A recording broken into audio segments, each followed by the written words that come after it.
There is a powerful and mysterious force influencing all of our stories, all of our creative work. It's like the wind.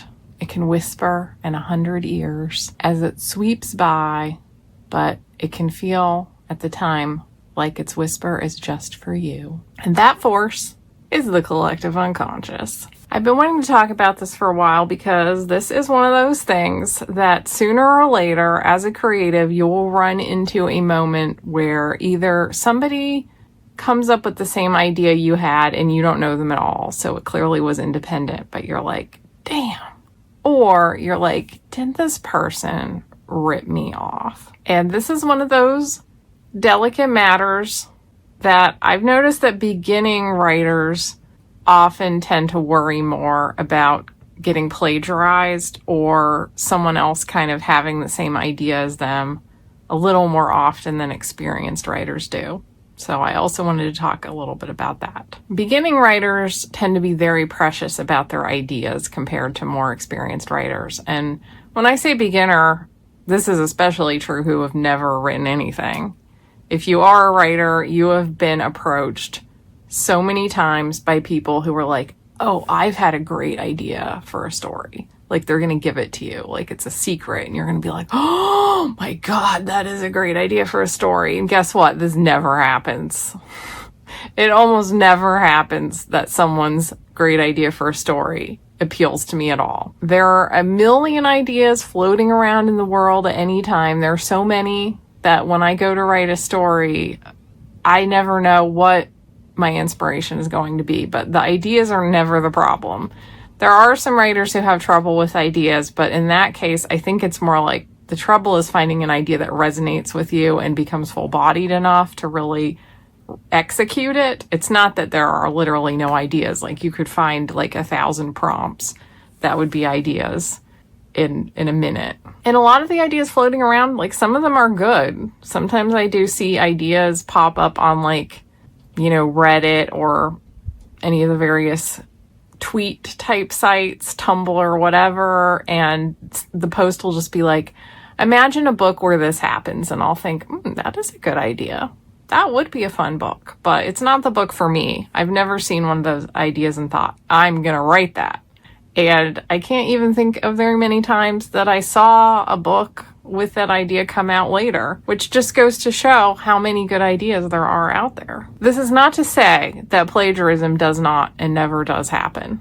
While I don't think it is as common in the writing world as it is in art and music, where it's easier we've seen like companies rip off independent artists on Etsy and use their designs for mass market stuff, and of course music, it's pretty easy to accidentally reuse a melody or something like that, or of course purposefully as well. Writing is such a big messy thing. It's a lot harder to really plagiarize someone, but there have been instances, there have been lawsuits even, where someone has clearly taken someone else's prose or someone else's unique idea. It's harder with writing ideas because it's never just one idea. It's the whole execution of a story that's going to take 50,000 words, 100,000 words. Like there's so many chances for this idea to just diverge that it's not as common to just take an idea. Disheveled editing, Lydia here.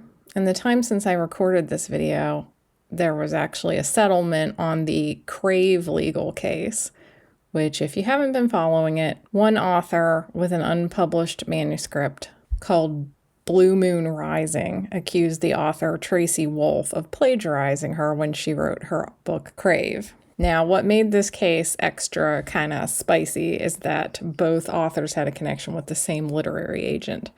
So there is some reasonable thought that the agent might have been involved in ripping off the first author's book and giving the ideas to Tracy Wolff. But the case was ruled in favor of Tracy Wolff, and I think that is the correct decision, as do most professional authors that I know. But I can see why this case got a fair bit of debate, because when you read the list of things that was similar, it's a fairly long list of things. However, pretty much all those things are also very common ideas that you would see in this genre. And having been in this business for this long, I can 100% believe that two authors would come up with this many overlapping ideas independently. In fact, I've read books that came out around a similar time that had a crazy amount of overlapping ideas that I think would have been almost impossible for one author to rip off the other author because they came out so close together. These are just like the ideas that are in the zeitgeist that are popular right now. Like one of the things mentioned is that the main character had moved from California to Alaska. That sounds pretty unique, but there was an article that pointed out that a ton of paranormal romances are actually set in Alaska, which also makes sense because we had Twilight set in rural Washington state. Not crazy at all to think of taking a leap to Alaska, an even more rural, cold, a state where wolves are hanging out, good for paranormal novels. Like, that's not that unique, even though if you're not really very involved in the industry and paying that much attention to how many books have overlapping ideas, you might think that seems like such a unique detail. Surely that is plagiarism. So this is where it can get a little tricky, but again, I don't think it's, despite how many things these books have in common, it just doesn't seem unreasonable to me that these authors could have come up with it independently, or even if one author does copy some ideas from another author, if the complete tone, if you change enough things about the characters, the tone, and the circumstances, to me that's a new work, because authors draw from each other, especially in commercial fiction, all the time. So where is that line between inspiration and plagiarism? It's not easy. But if it has happened to you, I don't want to disparage the hurt that you might feel. I just also think that it's something that you very rarely have to worry about.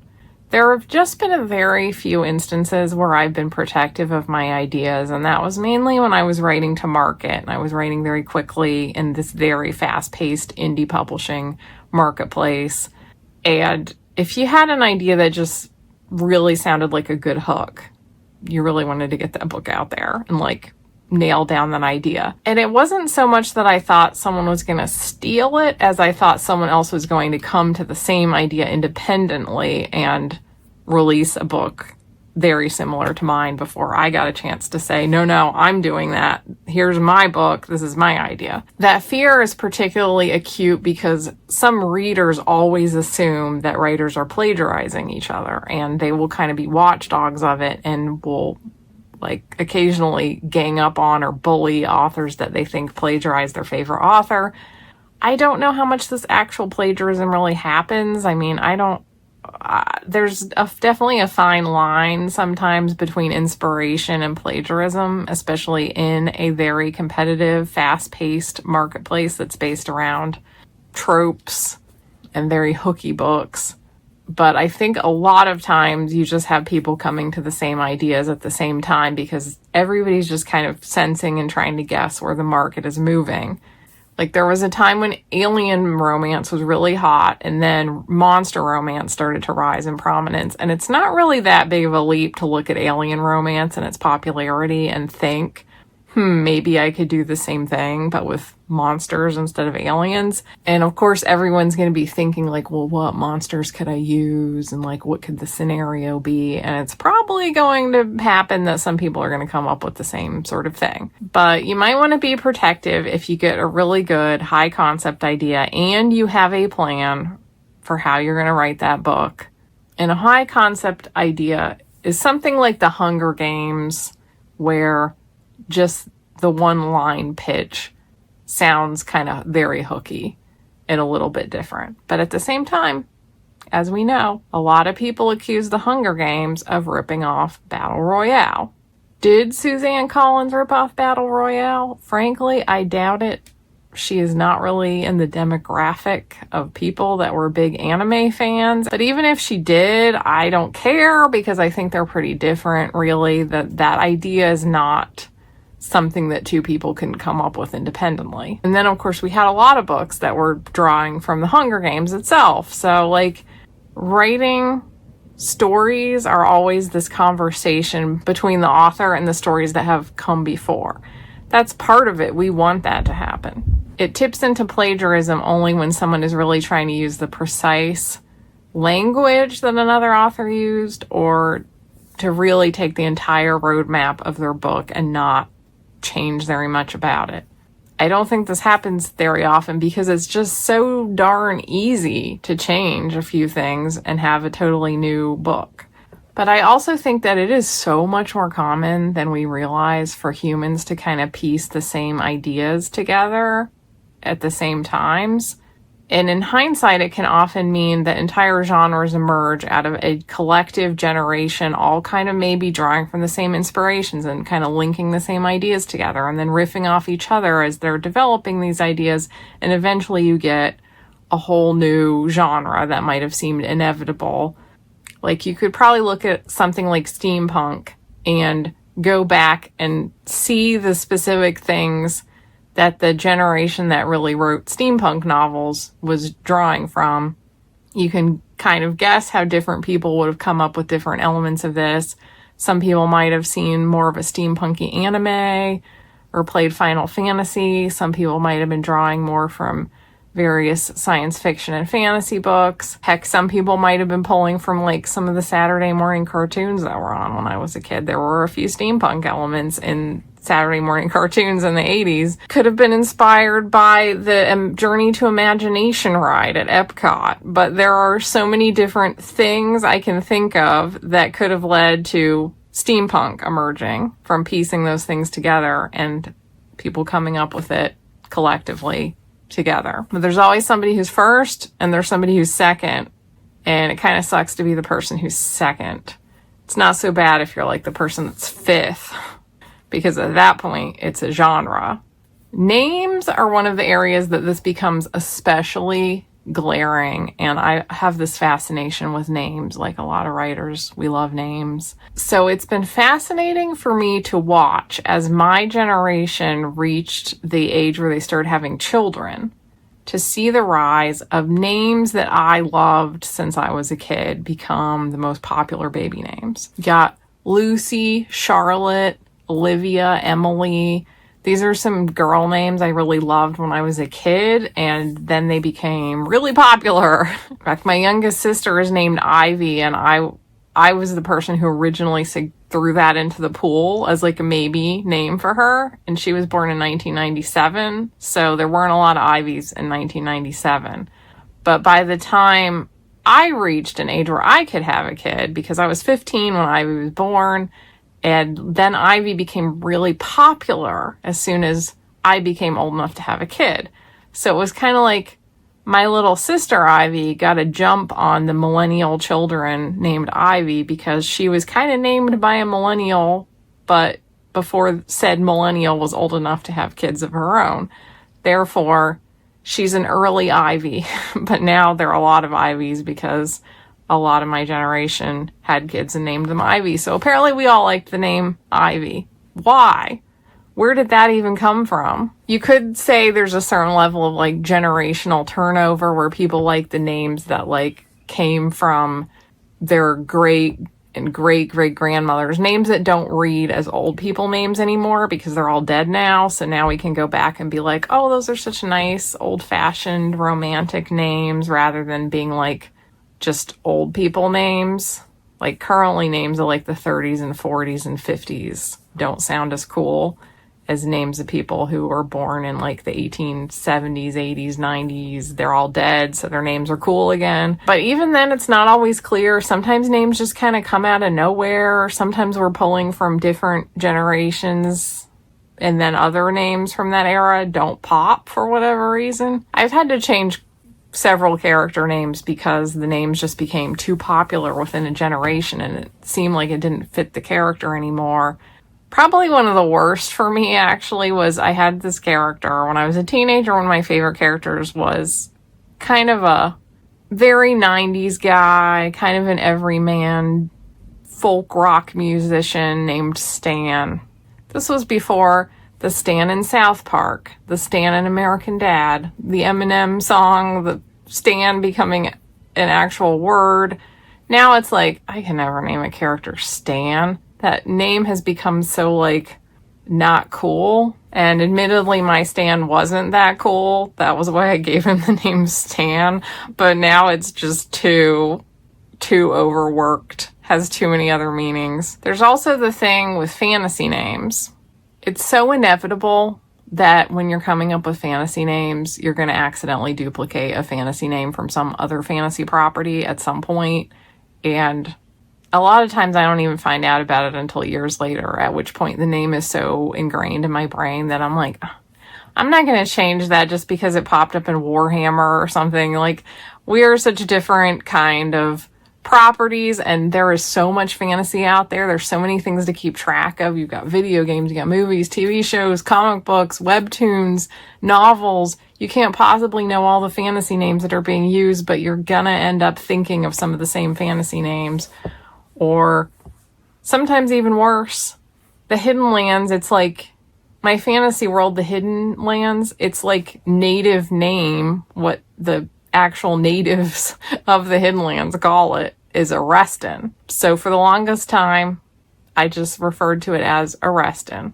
And one day, my friend, who also had a fantasy world named Aldara, messaged me all frantic because she found out that Aldara was the name of a genital warts medication. And I was like, maybe I should look up and see if Arrestin is also medication. And it was. It was some kind of dental medication. So at that point, I thought, you know what, this isn't even like the greatest name anyway. So I'm just going to come up with something a little more accessible, easier to spell and remember. So I just started calling it the Hidden Lands. But that was all thanks to a dental medication. But this just happens all the time with ideas. I used to dread looking at Publishers Marketplace every week to see what new books had sold, because there was always the fear that a book was going to sell that sounded exactly like what I was working on. This was such a just like potent, common kind of fear, and a real fear as well, because publishers really will be like, I love your book, but I can't acquire it because it's too similar to that new book by Holly Black. And then you're like, oh, damn it, I was writing this before I knew Holly Black was coming out with this book. You know, like, that really does happen. It is a real fear in traditional publishing. You don't want to be too close to another author's idea, especially if that author is well known. But it's very hard to avoid. It has happened to me many a time where I've written something and then someone else came out with a book that sounded pretty similar or had the same title, had the same character name, had a very similar concept. It just happens all the time because everyone in a certain generation, we all just kind of experience the same culture, the same events. Somehow, despite all the myriad things we experience, some of us tend to piece all that together in the same kind of way. And sometimes you know it's not plagiarism because you don't know this person at all. You've never talked to them. You had no idea what they were writing. You know they have no idea what you were writing either. But what if it is a friend? This can also happen. There's one particular moment I remember where back in the day I was friends with the author Jackson Pierce, and she started working on this like rom-com about a girl and a genie, which ended up being her debut novel eventually. But at the same time as she was working on it, I also had this idea knocking around for a rom-com about a girl and a genie. And like, without even really connecting that she was doing it, because she was pretty early on in her writing process, I started working on mine. And then I was like, wait a minute, she's already writing. Like, I had this idea a million years ago, but she's also writing the same kind of book. And like, now that I think about it, they're kind of similar. So my genie book kind of fizzled, and luckily it was not a project that I was particularly attached to, really. It was easy to let go. It was kind of just an idea I was playing with. But I remember feeling like, damn it, we both had the same idea. And of course, like, you know, we're the same age. We both saw Aladdin, I'm sure. Like, what kid didn't see Aladdin who was around and the time it came out? It was a cultural phenomenon, and I immediately after seeing Aladdin started writing this whole saga with all these genies, and I had mermaids because the Little Mermaid was still floating around in my brain. So I had this genie mermaid world for a while, and genies continued to be kind of a recurring thing I would write about now and then, which I finally got out of my system in my novel Magic Under Stone in a completely different way than Jackson's rom-com. But that was one of those moments where I realized, like, I kind of, like, almost ripped her off completely accidentally because I already had this idea and she started working on the idea. And like when I first started working on mine again, I didn't even connect that she was working on the same book, kind of like on paper. They were very different in tone, of course, because we were very different kinds of writers. But if my Genie book had really clicked and I would have really been loving it, it would have been like, oh man, what do I do about this? I don't want to rip somebody off. And technically I'm not, because this is an old idea of mine, but it's absolutely going to look like I am. So anyway, the main thing I want to say about all of these ideas is that generally I don't want you to worry about it as a writer, because most ideas fall into one of two categories. One, it's so weird that it's not really going to sell. It's going to remain your personal idea. If somebody does rip this idea off, it could be annoying and hurtful, but it's probably not going to go anywhere and no one's ever going to know. And also it's very rare to rip off ideas that are very unusual and not marketable, because they're just the kind of ideas that are very unique to an individual. Like, I never worry about anybody ripping off my Hidden Lands world. It's just so me. It's got so many disparate elements. You couldn't rip it off. An AI could never write it. It's like rip-off proof, which isn't to say that's always a good thing, because it's a real struggle to sell stories that are rip-off proof because they're too weird. The other kind of idea is the kind of idea that has wide appeal.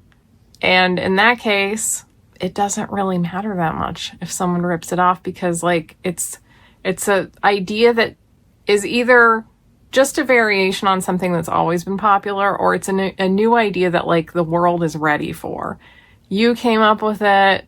Other people are connecting with it. Other people are also kind of coming up with it. It's like people inventing, the airplane at the same time or something. And those kind of ideas, like there's room in the marketplace for more than one of those kinds of ideas. So this is why I very rarely worry about plagiarism, because most of those ideas, it's either kind of impossible to rip it off, or it's actually kind of good. It becomes more of just a trope or a genre. And your idea might actually sell better because it resonates and other people are kind of experimenting with the same idea and so on.